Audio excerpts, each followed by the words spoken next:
Dear student, today we will explain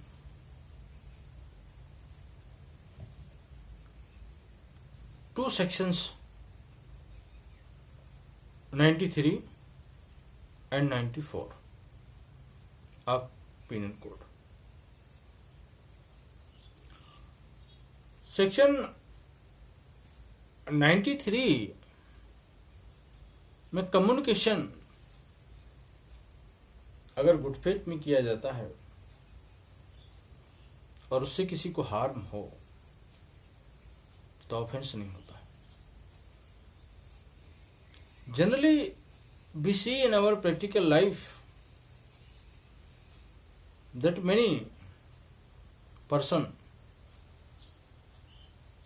discloses the weakness and the weak point of the person, and by listening those weak point or the minus point of the person become in nervous shock.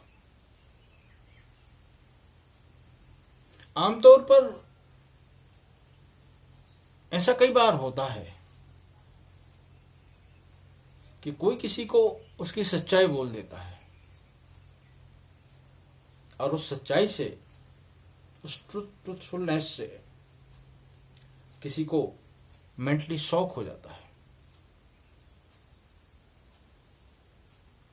और उस mentally shock से यदि उसको कोई disease हो जाती है, उसकी डेथ हो जाती है, तो ये कोई ऑफेंस नहीं होगा. Because of this what ever he was communicated that was in the good faith and in his benefit. और कभी कभी लोगों के सुधार के लिए, इम्प्रूवमेंट के लिए इस तरह के कम्युनिकेशन सोसाइटी में होते ही हैं. Our law permits to such communication. इस तरह के कम्युनिकेशंस को हमारा लॉ परमिट करता है कि किसी को सुधारने के लिए जो भी कुछ बोलना जरूरी होता है. ये कई तरह के कमेंट्स, कई तरह के ओपिनियंस लोग एक्सचेंज करते हैं. किसी की लिसनिंग पावर कम होती है, किसी की बियरिंग कैपेसिटी कम होती है, तो उस सिचुएशन में कई लोगों को नर्वस शॉक से बहुत सारे हार्म हो जाते हैं, बहुत सारी डिसीज आ जाती है. बट इस तरह के फ्री एक्सप्रेस ऑफ ओपिनियंस भी जरूरी होते हैं. We see in parliament, we see in state legislatures where the open discussion is allowed in order to reform in democracy. Generally कि इस तरह के ओपिनियंस देना, कमेंट करना, अगर वो नेशन इंटरेस्ट में है तो वो अलाउ होते हैं. Same thing here in 93. In 93, it is provided. Now हम उसकी एक लैंग्वेज आपको बताते हैं जो 93 में टर्मिनोलॉजी यूज हुई है पेनल कोड में, उसको मैं आपको बताता हूं. Section 93 provides that nothing is an offense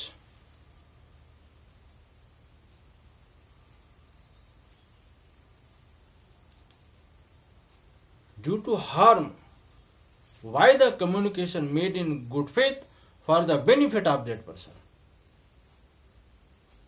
Means under section 93 there are two important conditions. Number one, the communication made in good faith and communication must be for the benefit of that person.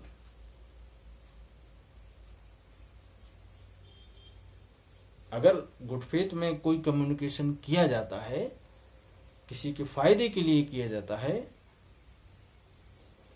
तो सिर्फ इसलिए वो offence नहीं होगा कि उस communication से किसी को कोई हार्म हो गया है, भले ही इसकी लाइकलीहुड कम्युनिकेट करने वाले को पता हो, फिर भी ऑफेंस नहीं होगा.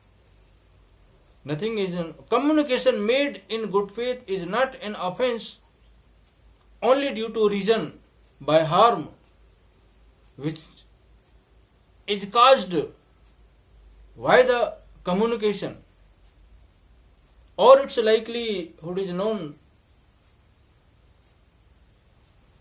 to the communicator.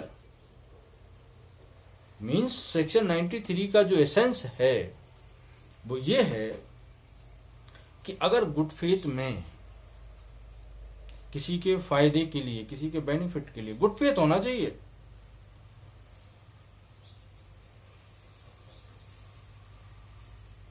अगर कोई कम्युनिकेट किया जाए, कोई चीज उसको बतलाई जाए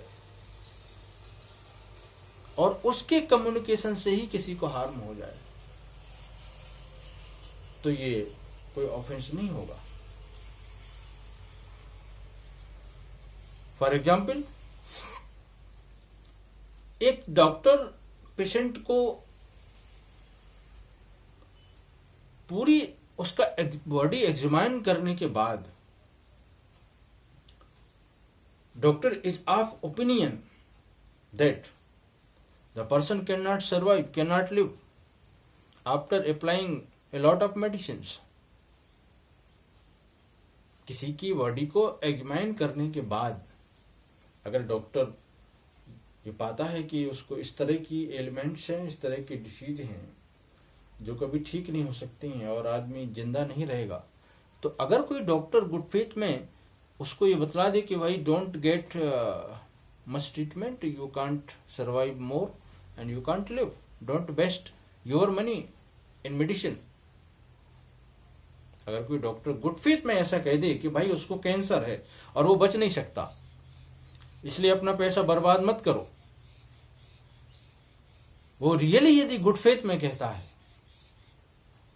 और सिर्फ डॉक्टर के इस तरह कम्युनिकेट करने से उस पेशेंट को शॉक होता है, आघात होता है और वो मर जाता है, तो ये कोई ऑफेंस नहीं होगा.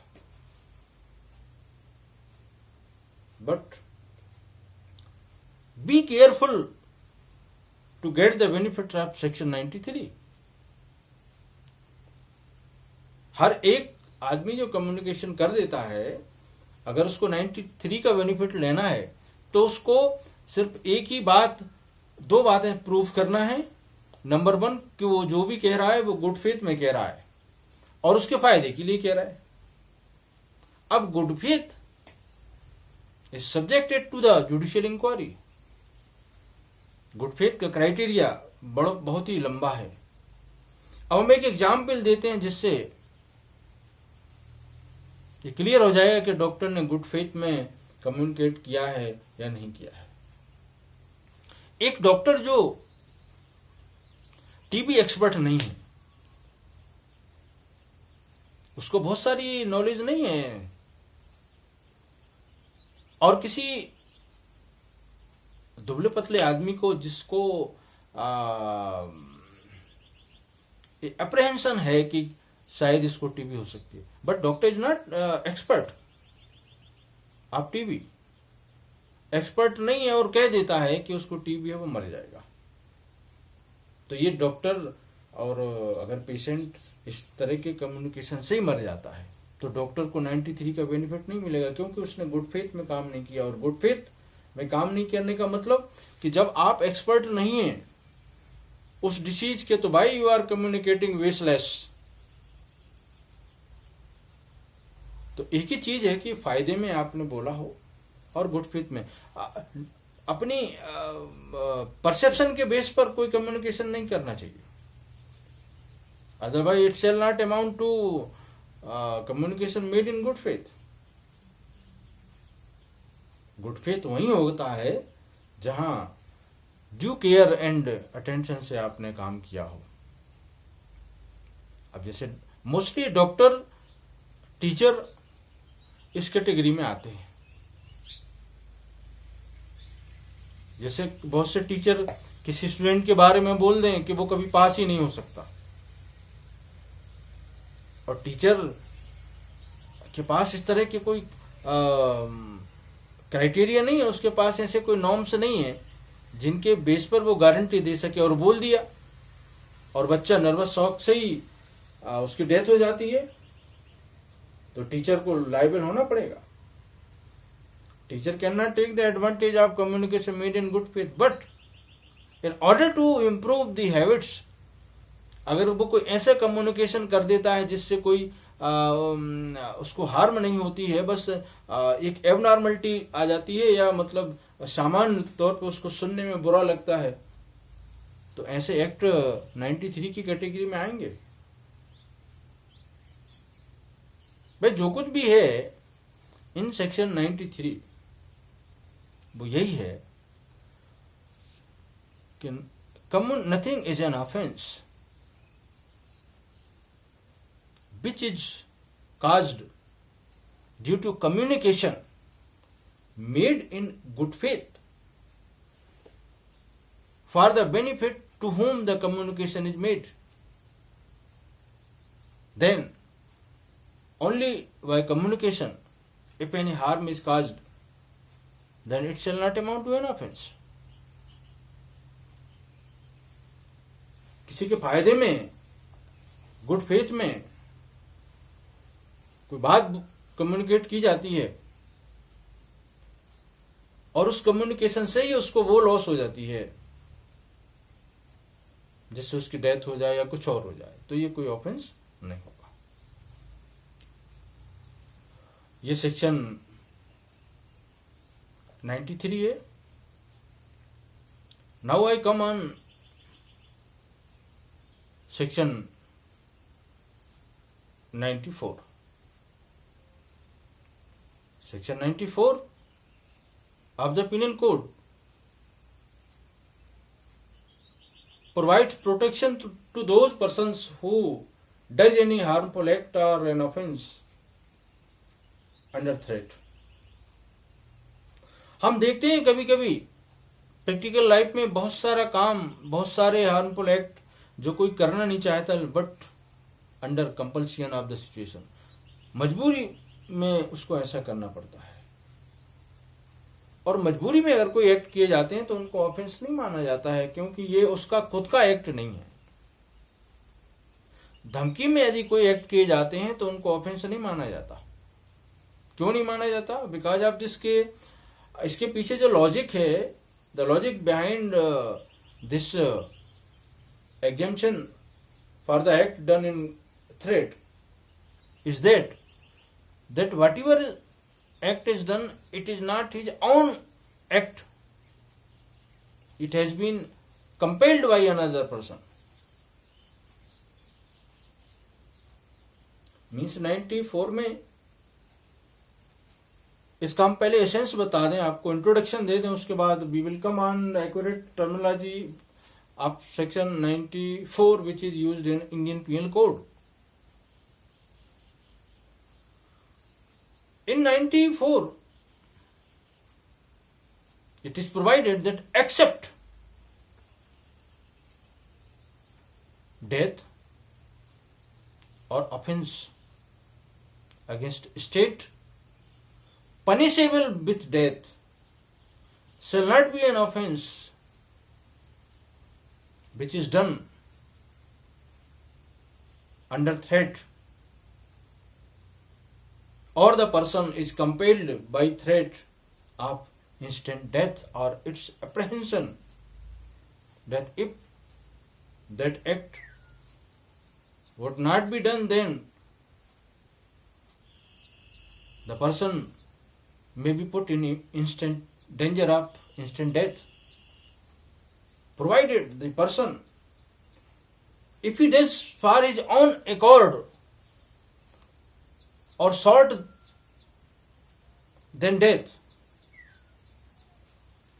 he cannot take the advantage of section 94.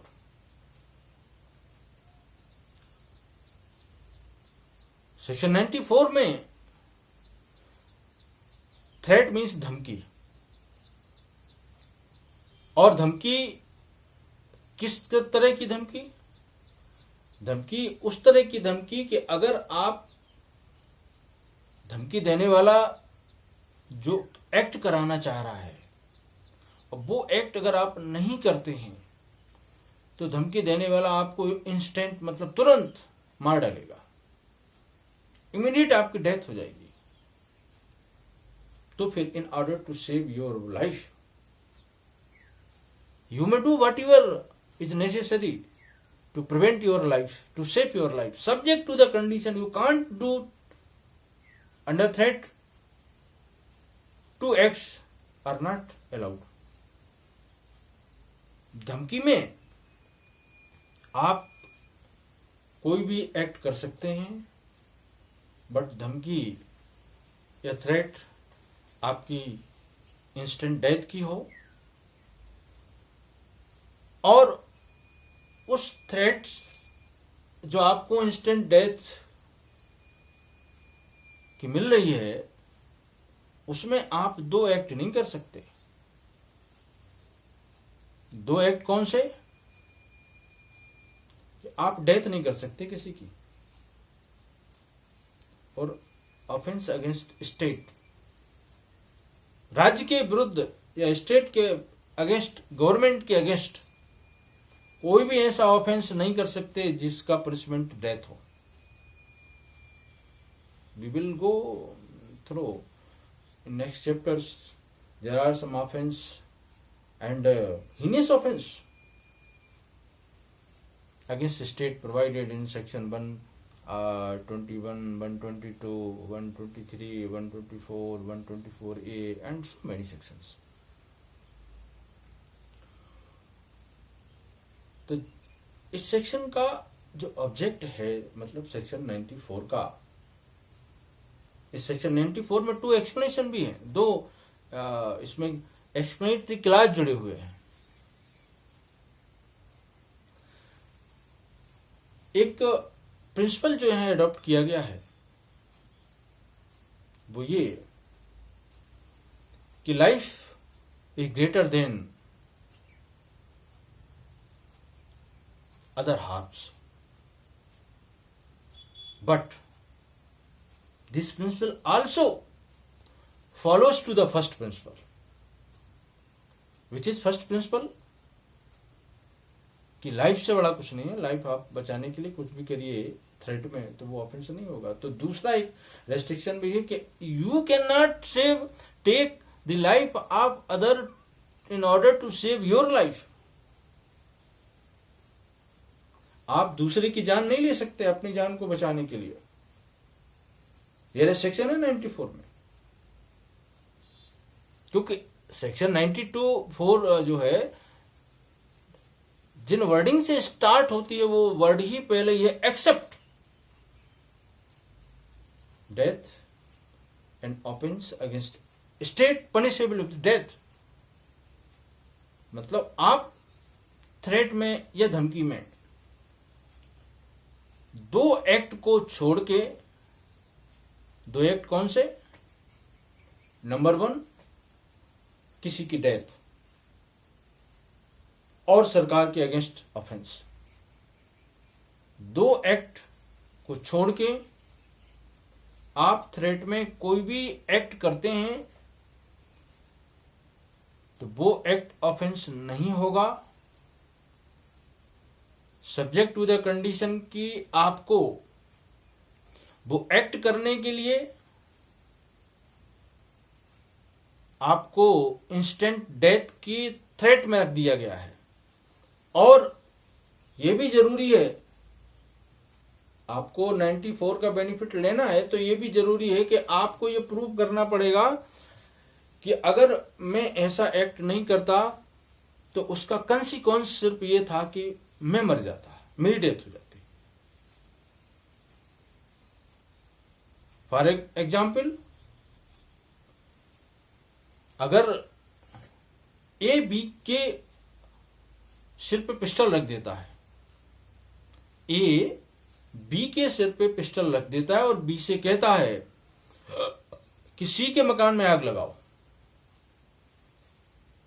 अगर बी ऐसा नहीं करेगा, मतलब बी सी के घर में आग नहीं लगाएगा, तो ए उसको इमीडिएट फायर करके उसको मार डालेगा।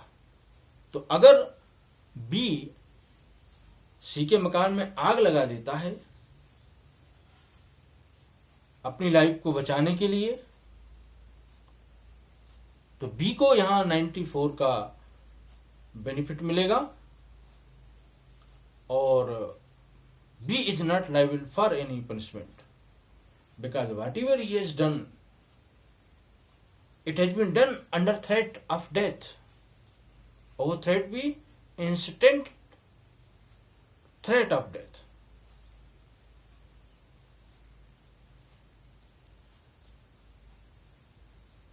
बट अगर ए बी के सिर पे पिस्टल रख देता है और बी से कहता है सी को गोली मार दो, और बी अगर सी को गोली मार देता है तो he can not enjoy, he can not take the advantage of section 94 of the penal code because already provided then except death or offense against state all harmful act are permitted in order to save your life as per provision of section 94. But here there are some restrictions also. Restriction is that if the person do any act on his own accord under threat short than death and putting himself in order to save from an injury, he cannot take the advantage of this section.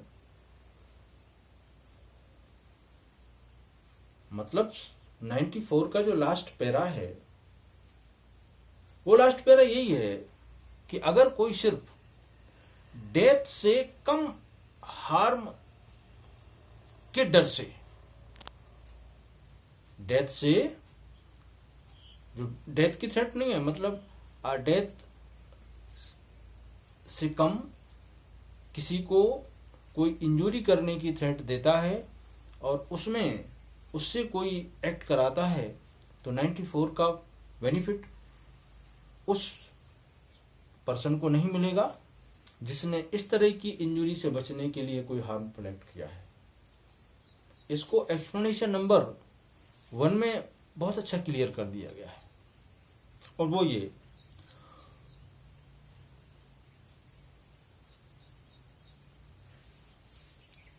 A person of his on accord, section 94 explanation number 1, a person on his own accord,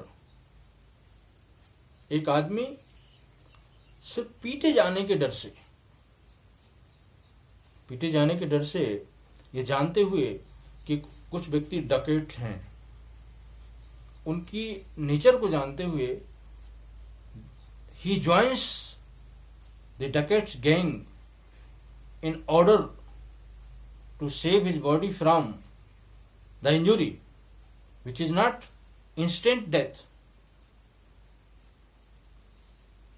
then he is not entitled to take the advantage of section 94. क्योंकि 94 में अगर आप कोई act करते हैं धमकी में, तो धमकी कैसी होनी चाहिए? इंस्टेंट डेथ की होनी चाहिए, कि अगर आप वो एक्ट नहीं करते हैं तो आपको इमीडिएट मार दिया जाएगा। बट जहां कोई सिर्फ आपको ये धमकी दे के, जैसे सपोज करिए कि 4 डकैत हैं, there are 4 dacoits and they give threat to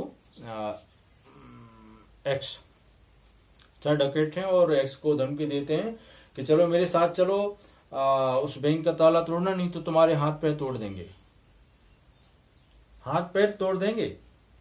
मतलब ये इंस्टेंट डेथ की थ्रेट नहीं है, ये फ्यूचर में डेथ से कम इंजुरी की थ्रेट है, और कोई उस इंजुरी से बचने के लिए ये जानते हो कि वो डकैट्स हैं, उनकी गैंग को ज्वाइन करता है, तो ये 94 में उसको बेनिफिट नहीं मिलेगा और पनिशमेंट मिलेगा उसको। It shall amount to an offence.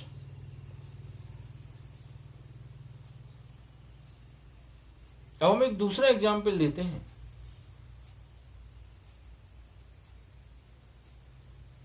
दूसरा एग्जाम्पल जिसमें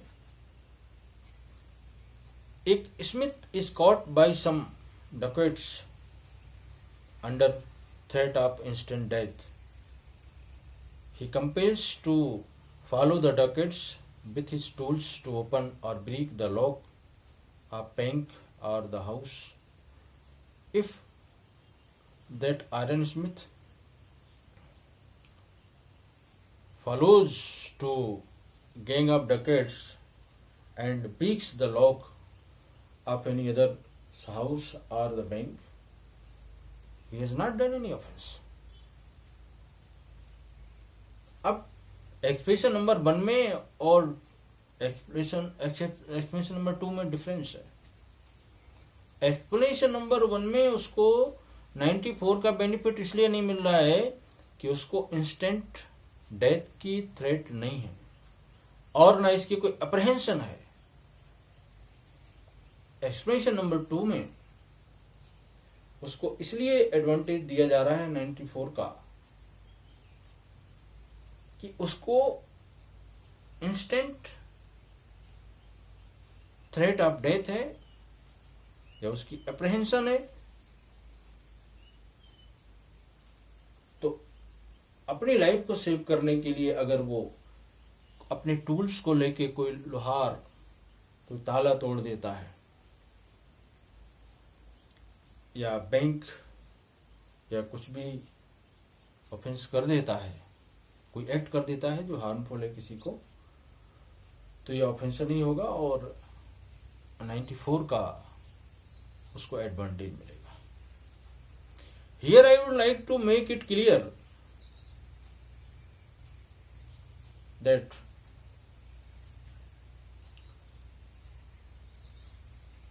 कभी कभी जैसे इसमें सेक्शन 94 में 2 रेस्ट्रिक्शन है। एक तो वो कि अपनी लाइफ के ऊपर स्टेट का इंटरेस्ट होता है और दूसरा दूसरे की भी लाइफ की वैल्यू होना चाहिए। यहां सेक्रीफिस भी एक हर ह्यूमन बीइंग की ड्यूटी है।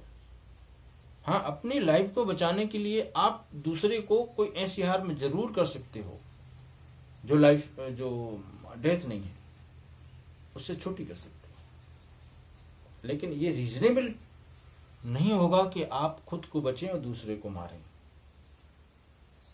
हर ह्यूमन बीइंग की ये ड्यूटी है कि दूसरे की प्रॉपर्टी और लाइफ को बचाए। बट अगर सर्कमस्टांसेस ऐसी हैं कि जहां बचने के कोई चांसेस ना हो, लाइफ बचाने का कोई अदर ऑप्शन ना हो, ऐसी थ्रेट मिल रही है या ऐसी अप्रहेंशन है और उस अप्रहेंशन में आप जो एक्ट करते हैं उसके बारे में लॉ की ये प्रिजम्पशन है कि आपने भले ही कुछ हार्मफुल एक्ट किया है बट ये आपके खुद का एक्ट नहीं है। Whatever you have done, that is not on your own accord. खुद आप नहीं चाहते थे उसको करना, बट अनवांटेड एक्ट मजबूरी में किया क्योंकि इंस्टेंट डेथ हो जाएगी।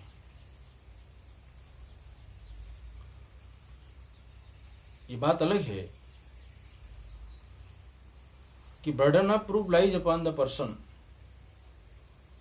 who claims the benefit of threat, then he will have to prove before the court that he was really putting under instant fear of death, so he was bound to do any harmful act. And with this thing we finish here section 93 94, और इसके जो MIS पर जो important notes हैं uploads हैं मैं कर दूंगा. Thank you.